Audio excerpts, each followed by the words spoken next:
Muy buenas noches, hermanos, para todos, que Dios los bendiga. No sé, hermanos, si ya me dio el permiso para poder compartir pantalla. Ahí Mientras, Dani está con eso, a ver si ya te deja. listo.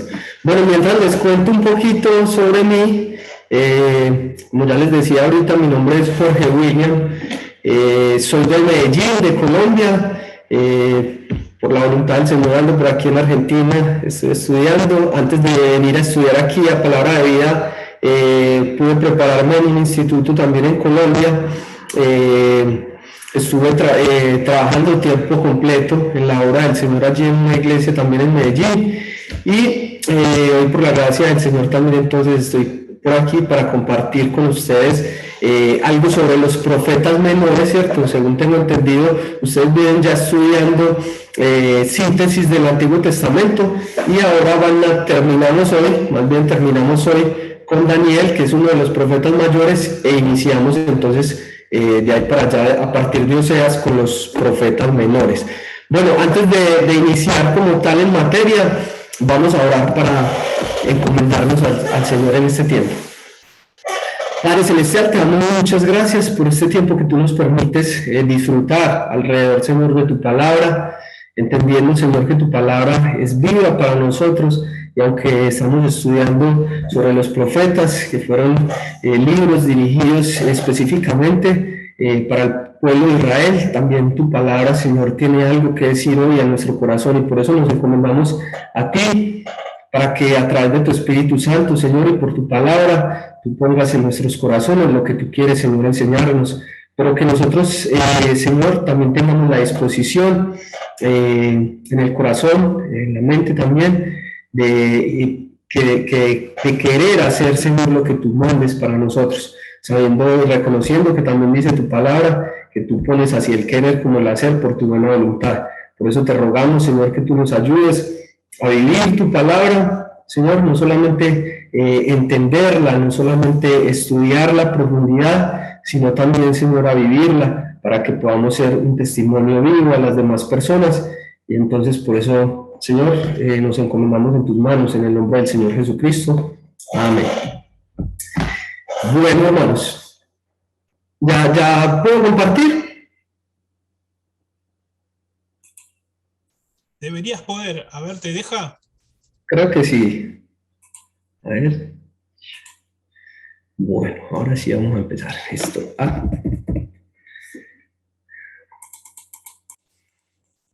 ver, listo.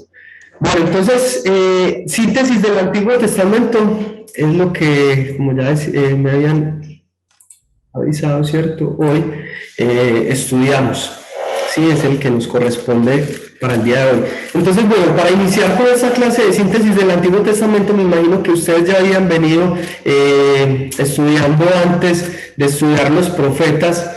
No sé si vienen en el orden como cronológico de la Biblia, entonces de esta manera ya pudieron ver también como los libros históricos, ¿cierto? Los libros poéticos también, los profetas mayores, pero obviamente me imagino que ya ustedes entienden más o menos que estos libros, si bien son los profetas menores y los profetas mayores, o sea, para nosotros existe esta división, pues el orden cronológico, ¿sí? No es el mismo orden que nosotros tenemos en la Biblia, obviamente. Ahorita vamos a ver un poquito más por qué, ¿cierto?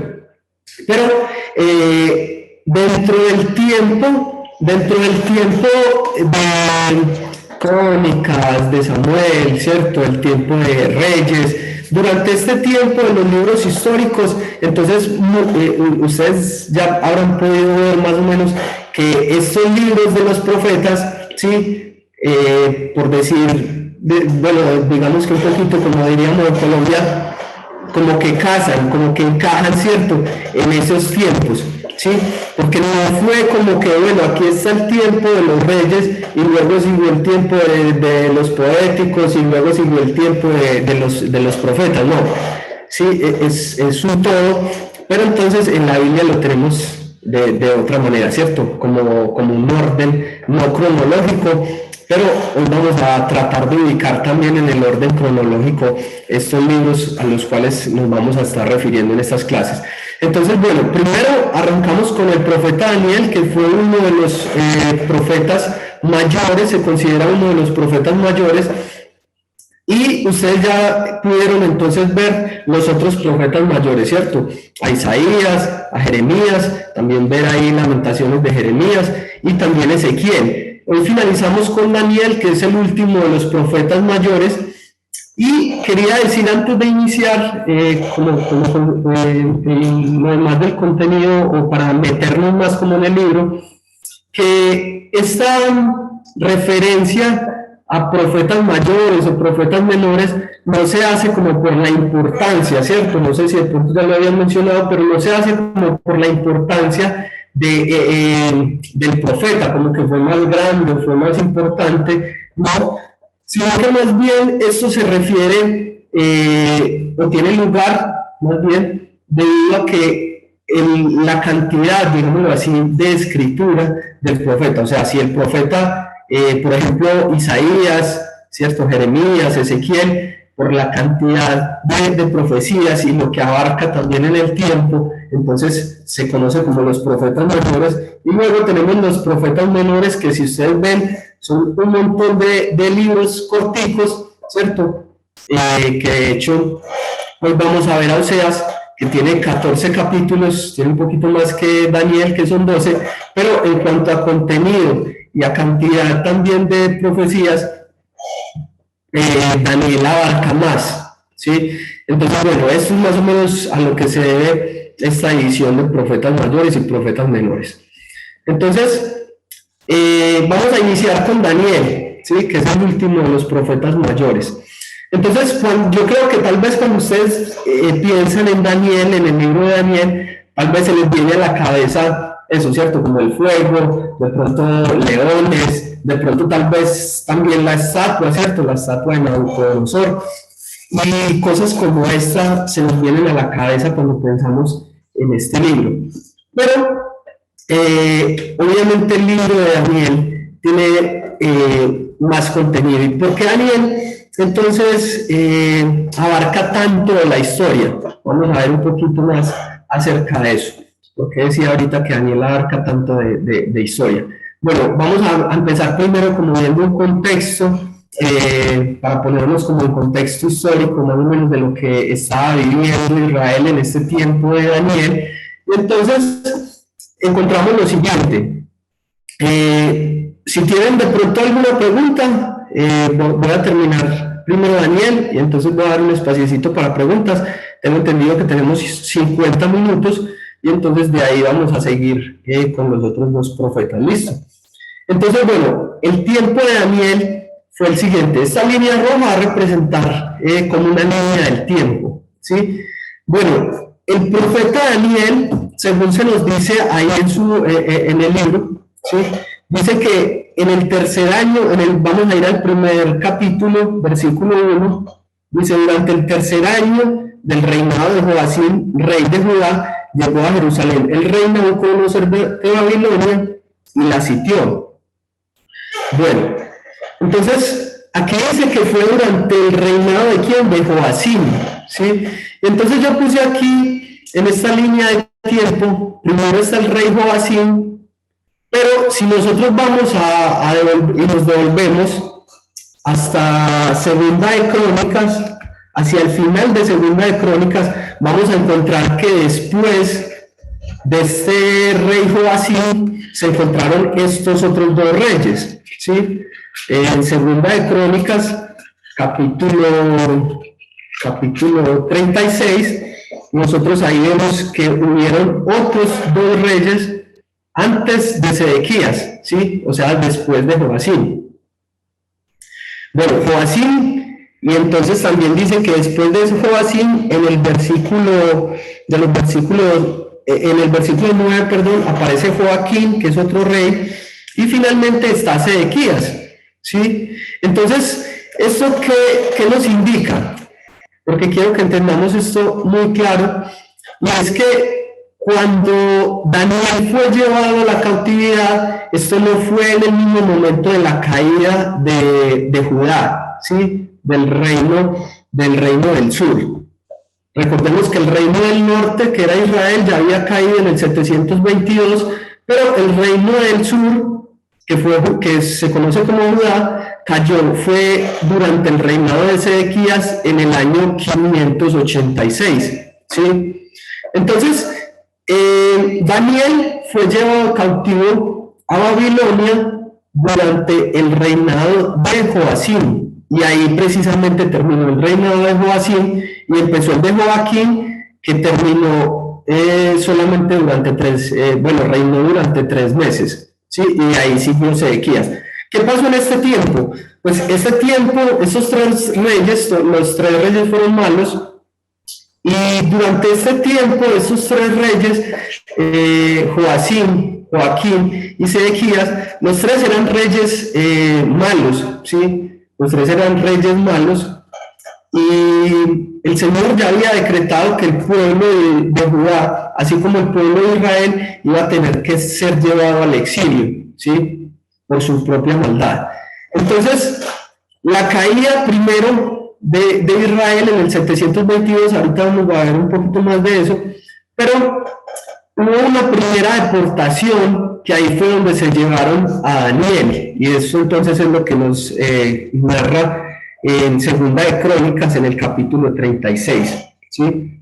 Primero hubo una deportación, y es donde inicia Daniel como su relato, porque esta primera parte es como un relato de lo que ocurrió. Y bueno, entonces en esta primera parte fue deportado, esta primera deportación, y luego hubo otra deportación hasta que finalmente Judá también cayó a manos del rey Nabucodonosor, cuando estaba reinando Sedequías en el año 586. Bueno, Daniel, como decía ahorita, abarca muchísimo de la historia, porque Daniel pudo, digámoslo así, que sostenerse. Daniel vivió durante el reinado de Nabucodonosor, pero también vivió durante el reinado de Belsasar y durante el reinado de Darío también, y hasta el reinado de Ciro, ¿sí? Durante el reinado de Ciro, si ustedes recuerdan, que también se encuentra al final de Crónicas y al principio de Esdras, donde dice que Ciro había sido esto ya había sido profetizado incluso, para que Ciro iba a dictar un edicto, iba a sacar un edicto por el cual se promulgaba que Israel, o el pueblo de Dios, podía regresar a Jerusalén. Entonces, Daniel vivió durante todo este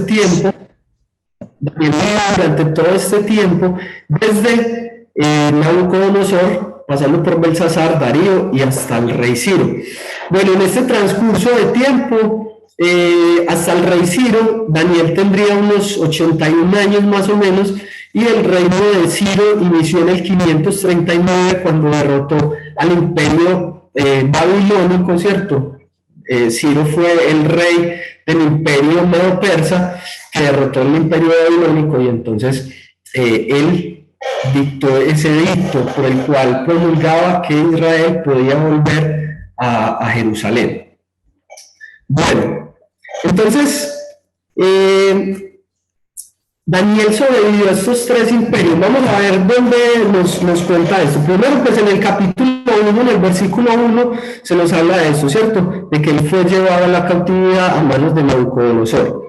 Bueno, después vemos también entonces en el capítulo 5, versículo 1, que aparece otro rey que se llama Belsasar, capítulo 5, versículo 1, y en hay una historia muy particular ahí también, ¿cierto? Que ustedes ya leyeron, que es cuando la mano aparece escribiendo algo sobre la pared, ¿sí? Un mensaje para este rey Belsasar, por su pecado también. Entonces, ese es el segundo rey que aparece. Y luego aparece también, inmediatamente después de que termina esta historia, en el capítulo 5 también, el versículo 30, aparece, en el versículo 31, perdón, el rey Darío, Medo, ¿sí? El rey Darío Medo.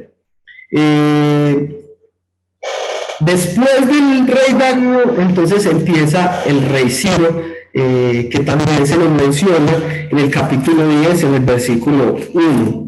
¿Sí? Dice el capítulo 10, versículo 1, en el tercer año del reinado de Ciro de Persia, Daniel, también llamado Belsasar, tuvo otra visión. O sea que aquí vemos que Daniel pudo vivir durante todos estos cuatro reinados, ¿sí?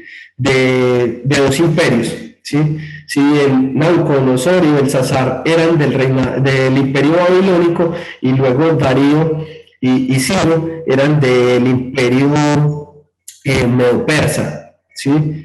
Pero Daniel pudo vivir durante todos estos años, y también, como lo vemos y lo leyeron ustedes también en el libro, Daniel pudo gozar como de una buena reputación, incluso de puestos o posiciones muy elevadas durante estos imperios, ¿sí? Bueno,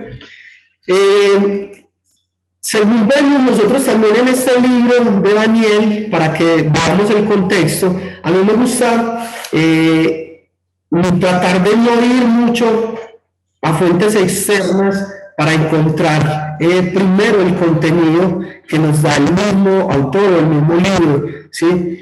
Entonces, para encontrar también parte del contexto, vamos a ver unos versículos en el capítulo 9, versículos 7 al 18, porque de esta manera también encontrando o entendiendo claramente cuál es el contexto en el cual vivía el pueblo de Dios en ese tiempo, entonces vamos a tener también muchísimo más claro cuál es el mensaje o cuál es el propósito por el cual se dieron estos mensajes. Entonces, el pueblo estaba en suma vergüenza. Vamos a ver el capítulo 9, versículo 7 al 18. Dice: Señor, tú tienes la razón, pero como ves, tenemos el rostro cubierto de vergüenza. Esto nos sucede a todos, tanto a los que están en Judá y en Jerusalén. Estoy leyendo yo en la Nueva Traducción Viviente, que es una versión más actual, para que pronto después no se vayan a confundir. Estoy leyendo la Nueva Traducción Viviente. Y dice: esto nos sucede a todos, tanto a los que están en Judá y en Jerusalén, como a todo el pueblo de Israel disperso en lugares cercanos y lejanos, a donde quiera que nos han mandado por nuestras transgresiones, por nuestra lealtad a ti. Oh Señor, nosotros y nuestros reyes, príncipes y antepasados estamos cubiertos de vergüenza porque hemos pecado contra ti. Entonces, la condición en la que ellos se encontraban era una condición de suma vergüenza. El pueblo estaba entonces en desgracia, ¿sí? Y afrenta. Había muchos dispersos por todas las naciones, porque parte de la forma de gobierno de los babilonios era que tomaban a muchas de las personas, entre ellas los más importantes, entre ellas los sabios y demás, personas que tenían, digámoslo así, potencial de servir en el imperio. Entonces se los llevaban y los ubicaban en diferentes ciudades del imperio, y de esta manera también iban como, por decirlo de alguna manera, iban haciendo que se perdiera la identidad de cada nación, ¿sí? Al estar todos dispersos, al estar mezclados, entonces claro, se tenían que seguramente los hijos casar con hijas de gentes de otras naciones, y así de esa manera, a través de esta mezcla social, de esta mezcla cultural, de esta mezcla religiosa y demás que se iba generando, pues entonces el pueblo iba perdiendo su identidad como nación. Y entonces algunos sí habían quedado también en Jerusalén. Sí, eso se menciona también. Habían personas que habían quedado allí, que eran los pobres, muchas veces también los ancianos eran dejados atrás, porque pues para el imperio no eran personas tal vez importantes, sí, entonces habían quedado allí en esa parte. Si ustedes recuerdan, tal vez también Nehemías, cuando Nehemías regresa a Jerusalén, se encontró con un panorama en el que los muros estaban destruidos, la gente también estaba sufriendo en la afrenta, desgracia, burlas de las demás naciones, y entonces esta era la condición. Esa era la condición también que se encontraba en el tiempo de Daniel. Y si bien Daniel abarca todo este periodo de tiempo, pues en qué momento se dio también el libro como tal, sí, el libro completo, en qué momento se entregó. Eso también nos habla del propósito por el cual el libro fue escrito, ¿sí? Entonces, en este momento, nos habla Daniel de que el pueblo se encontraba en esta afrenta, se encontraba en vergüenza. Bueno, Nehemías entonces nos habla también un poquito más o menos de la condición en la que se encontraba el pueblo, ¿sí? Incluso Daniel, que vivió antes de Nehemías, pero no mucho, tampoco mucho antes, sí, porque incluso llegó hasta el reinado de Ciro. Pero imagínense que después del tiempo de Daniel, también la condición en la que se encontraba el pueblo en el tiempo de Nehemías era también de vergüenza. O sea que en el tiempo de Daniel, que era más atrás, en el cual ni siquiera el templo había sido reconstruido tampoco, porque si ustedes recuerdan fue en el tiempo de Esdras, entonces la condición del pueblo era mayor, en cuanto a vergüenza, era mayor, ¿cierto? Bueno, entonces todo esto que ellos habían sufrido era la maldición, ¿cierto?, decretada, y entonces aquí mismo Daniel habla acerca de eso en los versículos 9, capítulo 9, versículo 11, dice: entonces ahora, a causa de nuestro pecado, se han derramado sobre nosotros las maldiciones solemnes y los juicios escritos en la ley de Moisés, ¿sí? En la ley de Moisés. Más adelante en el versículo 12, más o menos el 13, dice: se han cumplido todas las maldiciones de la ley de Moisés escritas contra nosotros. ¿A qué se refiere con estas maldiciones de Moisés? Escritas en el libro de Moisés, perdón. Bueno, si ustedes tienen sus Biblias ahí, me imagino, les pido que me acompañen también a Deuteronomio en el capítulo 28, habla acerca de esto. El versículo 63 dice: así como el Señor se deleita en prosperarte y en multiplicarte, ahora el Señor se deleitará en destruirte. Serás arrancado de la tierra donde estás a punto de entrar y que vas a poseer, pues el Señor te dispersará por todas las naciones desde un extremo de la tierra hasta el otro. Allí rendirás culto a dioses ajenos que ni tú ni tus antepasados conocían, dioses de madera y de piedra. En medio de esas naciones no encontrarás paz ni lugar de descanso. Allí el Señor hará que te tiemble el corazón, que te falle la vista y que tu alma desfallezca. Estas son las maldiciones a las cuales se refiere Daniel, que estaban escritas en el libro de Moisés, ¿sí? O sea, dentro del Pentateuco, con los libros de Moisés. ¿Y por qué habían sido pronunciadas estas maldiciones? Pues a causa de la desobediencia de Israel. Esto había sido también de muchas maneras anticipado, y se les había se había prevenido al pueblo de que tuvieran cuidado de obedecer la ley de Dios, que no se fueran a apartar de él, y sabiendo que era un pueblo terco, un pueblo rebelde, el Señor de antemano ya les había dicho lo que iba a suceder. Bueno, y eso lo encontramos también no solamente en el libro de Deuteronomio, sino que también Josué nuevamente le dice al pueblo, antes de él también morir, le dice al pueblo que él sabe que ellos son un pueblo rebelde, ¿sí? Que se van a apartar de Dios también por su pecado, que si incluso en el tiempo de Moisés y en el tiempo de él no habían sido capaces como de ser fieles, entonces mucho menos cuando él no estuviera. Y sí sabemos que en el tiempo de los jueces eso fue lo que ocurrió, ¿cierto? Dice que después de que murió Josué y la generación de Josué, entonces el pueblo no conocía, la gente no conocía, esa nueva generación no conocía a Dios. Y entonces, ¿cuál es el mensaje de ese libro? Pues que cada uno hacía lo que a él le parecía, ¿cierto? alejados totalmente de Dios. Pero después este mensaje es como recurrente y vuelve otra vez a mencionarse incluso después de la dedicación del templo. Cuando Salomón dedica el templo, también se les dice al pueblo que si ellos se apartaban, iba a venir maldición por apartarse del Señor. Bueno, ¿cuál es el contenido del libro de Daniel? Entonces, bueno, yo no quiero solamente que se queden con esa parte de las profecías, porque en eso ya van a entrar mucho más a detalle cuando vayan a estudiar como tal el libro de Daniel. Ahorita estamos haciendo solamente como una síntesis, ¿cierto? Como un vistazo, diríamos en Colombia, vuelo de pájaro, o sea, para tener un panorama general, pero obviamente quiero mencionar también como algo general de esas visiones. Entonces, vemos que hay visiones que Dios le reveló también primero a Nabucodonosor, ¿sí?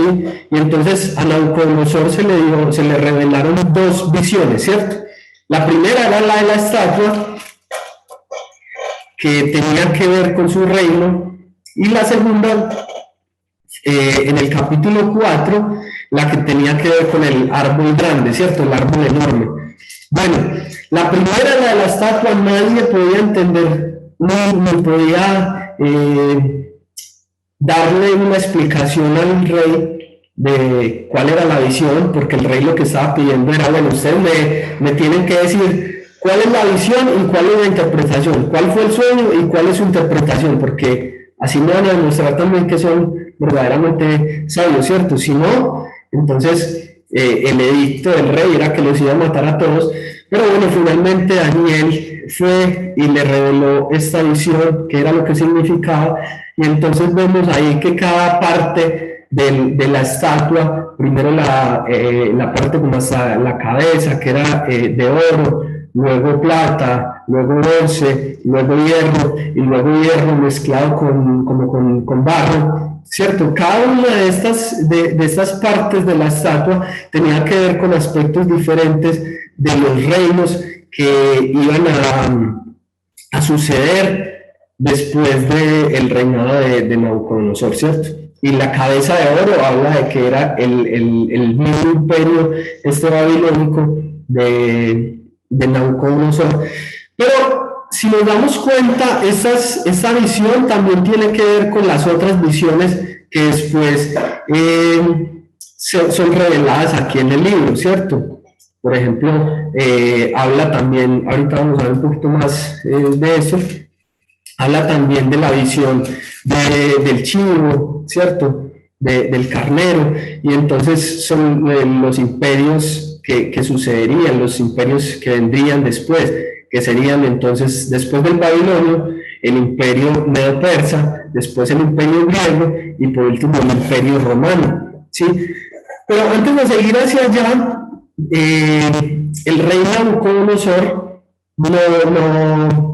digamos que cuando se dio cuenta de lo que esta visión significaba, ¿qué ocurrió después? ¿Qué fue lo que luego ocurrió? Esto llevó al rey Nabucodonosor a que él mismo se levantara una estatua y que dijera que todos tenían que rendir culto como a esta estatua, arrodillarse ante esta estatua, y eso llevó a los tres amigos de Daniel al horno ardiente, al horno de fuego, ¿cierto? Bueno, después de esto, y de que estos tres amigos de Daniel, Sadrach, Mesach y Abednego, fueron librados de ahí, sí, de una manera obviamente milagrosa por la intervención de Dios, pues vemos lo de la visión del gran árbol, del enorme árbol. Y ese enorme árbol simbolizaba también o caracterizaba lo que iba a suceder con el rey Nabucodonosor, ¿sí? Por por enorgullecerse él mismo de lo que él pensaba que él mismo había construido un imperio tan grande. Y sí, realmente la historia habla de que el imperio babilónico era los mismos jardines y todo eso. Era un imperio muy grande, un imperio muy prominente, Pero Nabucodonosor se enorgulleció, a pesar de que él anteriormente había reconocido que era Dios el que daba, ¿sí? Porque Daniel ya lo había mencionado antes, el que daba la autoridad.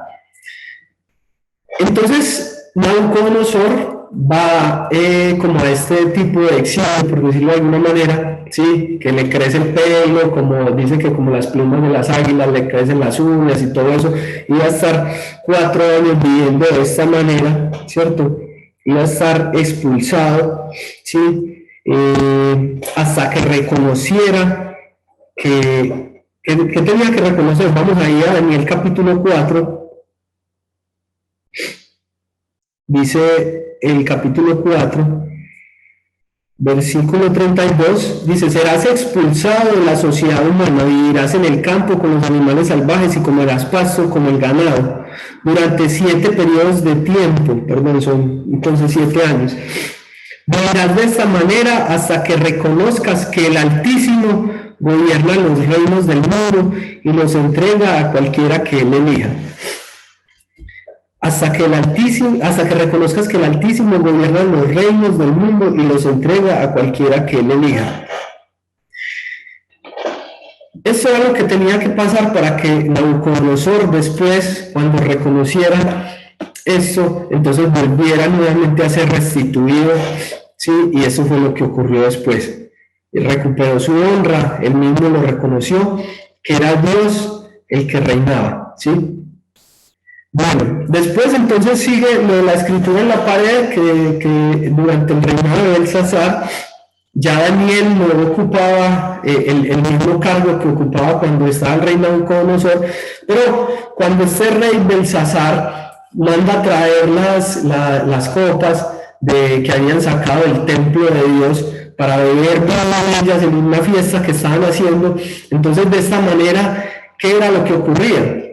Porque viene este castigo, porque viene esta visión, este mensaje que le he revelado al rey Belsasar en la pared, de una manera como tan tenebrosa, ¿cierto? Que él mismo dice que palideció y se le fue como las fuerzas y todo eso. ¿Por qué? Porque eso significa obviamente una deshonra para Dios y de cierta manera decir también como que bueno, nosotros conquistamos a los israelitas, ¿cierto? A los del reino de Israel, en este caso también de Judá. Entonces nosotros estamos por encima y en este tiempo de estas luchas y demás, ¿qué era lo que pasaba? También era como una lucha, por decirlo de alguna manera, entre dioses, ¿sí? Entonces era como que mi Dios es más poderoso que el Dios de ellos porque nosotros los derrotamos a ellos, ¿sí? Entonces el Dios de nosotros, el que nos guarda, el que nos da la victoria, el Dios de nosotros es más poderoso que el Dios de ellos. Y entonces, de esta manera, este rey Belsasar estaba deshonrando claramente también el nombre del único Dios. Bueno, entonces en la escritura en la pared es Mene Tekel Uparsin, ¿cierto? Y entonces Daniel es llamado para que les dé como el significado de este mensaje. Voy a ir un poquito más rápido ya. Y entonces eso ocurre, ¿sí? Eso ocurre muy rápido y entonces el reino de Babilonia cae cuando está reinando Belsasar y entonces el que sigue es Darío, según nos dice aquí en el capítulo 5, versículo 31, Darío el Medo. Entonces Darío el Medo fue el que sucedió a Belsasar, o conquistó más bien a Babilonia. Bueno, después del reinado en el reinado de Darío, Daniel es arrojado al foso de los leones, ya como ustedes también lo leyeron, y entonces al ser arrojado al foso de los leones, Daniel es librado, y esta es una historia muy conocida, pero ahorita vamos a ver solamente unos detalles acerca de qué era lo que reflejaban también estas visiones y cada uno de los sucesos que nos muestra Daniel nos vienen a dar un mensaje principal, ¿sí? Después viene lo de la visión del carnero y el chivo, ¿cierto? En el capítulo 7, pero la visión de las cuatro bestias, en el capítulo 7, la visión de las cuatro bestias, ¿sí? La visión del carnero y el chivo, también el mensaje que Gabriel no da, la visión del mensajero, ¿cierto? Los reyes del norte y los reyes del sur, que empieza como una disputa ahí entre esos dos por el territorio. Todo esto se refiere a los reinos que vendrían, que sería por ejemplo, cuando las cuatro bestias, ¿cierto? Entonces ya nos habla acerca de estos cuatro imperios poderosos, ¿cierto? Que era el babilonio, luego seguía el medo-persa, que ahí el mensaje, si lo vemos, viéndolo desde la perspectiva de nosotros, que ya lo vemos como hacia el pasado, ¿cierto? Ya nosotros tenemos que entender con muchísima más claridad a quiénes se refería. Claro, ¿cuál es el mensaje principal de este libro de Daniel? Según esto, ya tenemos un contexto más general, ¿sí? Y quiero que miremos cuál es el propósito. ¿Sí? ¿Cuál es el propósito de este libro? ¿Por qué el libro por qué se escribió este libro? Porque claro, habían otros libros también en Segunda de Crónicas y luego en el tiempo de los reyes, dice que habían profecías que se escribieron también en el libro de Ido, el profeta, ¿cierto? Y otros profetas, pero no quedaron registrados acá en la Biblia. ¿Por qué? Porque estos mensajes que sí quedaron registrados acá, o sea, según la inspiración del Espíritu Santo, están registrados con un propósito. Y ese propósito cumple un propósito específico en ese tiempo en el cual vivió Daniel, pero también tiene un propósito específico para nosotros, o un propósito más grande incluso para nosotros. Bueno, según ya les comenté ahorita, el pueblo se encontraba en deshonra y se encontraba en afrenta, ¿cierto? En vergüenza. Y entonces, este mensaje de todas estas pruebas y todo eso que el pueblo estaba sufriendo, dice el capítulo 12, versículo 10. Capítulo 12, versículo 10, dice Daniel: mediante estas pruebas muchos serán purificados, limpiados y refinados. Sin embargo, los perversos seguirán en su perversidad. Ninguno de ellos entenderá, solo los sabios comprenderán lo que significa. Entonces, todo este mensaje de estas pruebas que estaban sucediendo, que nos dice acá que eran para limpiar, para purificar, ¿cierto? Eran para purificar, para purificar, para limpiar y para refinar. Esas pruebas cumplían con ese propósito, pero en sí el mensaje era para que entendieran ellos de qué había detrás del propósito de estas nuevas pruebas, ¿sí? Ellos estaban pasando tiempos de sufrimiento, de afrenta, de dolor, obviamente de escarnio, de burlas, tiempos muy difíciles para ellos, pero nada de eso se escapa de la soberanía de Dios. Y por eso el mensaje principal tiene mucho que ver con cada uno de estos sucesos. Si Daniel arranca su libro comentando cuando fueron sacados de allá de Israel, de Judá, ¿cierto? Pero ¿qué dice? El Señor le dio la victoria sobre el rey Joacim de Judá y le permitió llevarse algunos de los objetos sagrados del templo de Dios. O sea, Dios fue el que le permitió al rey Nabucodonosor que hiciera esto, que sacara a la gente de allá de Judá y se los llevara cautivos. Luego, cuando le revela este mensaje de la estatua, de esta visión de la estatua, ¿qué pasa también?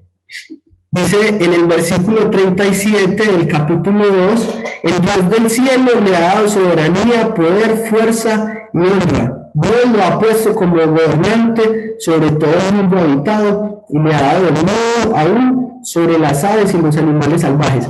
Está hablando de Nabucodonosor, que no le había dado esto, pero miren que recalca claramente, el Dios del cielo le ha dado soberanía, ¿sí? Y entonces, Así, en cada uno de estos mensajes, en cada una de estas visiones, en cada una de estas profecías, lo que Dios está mostrando es particularmente que Él es el que gobierna, ¿sí? Él es el que gobierna, nada se escapa a la soberanía de Dios. Él tiene propósito entonces con eso, y con cada uno de estos sucesos, Dios muestra que Él está en control, Dios sigue en control.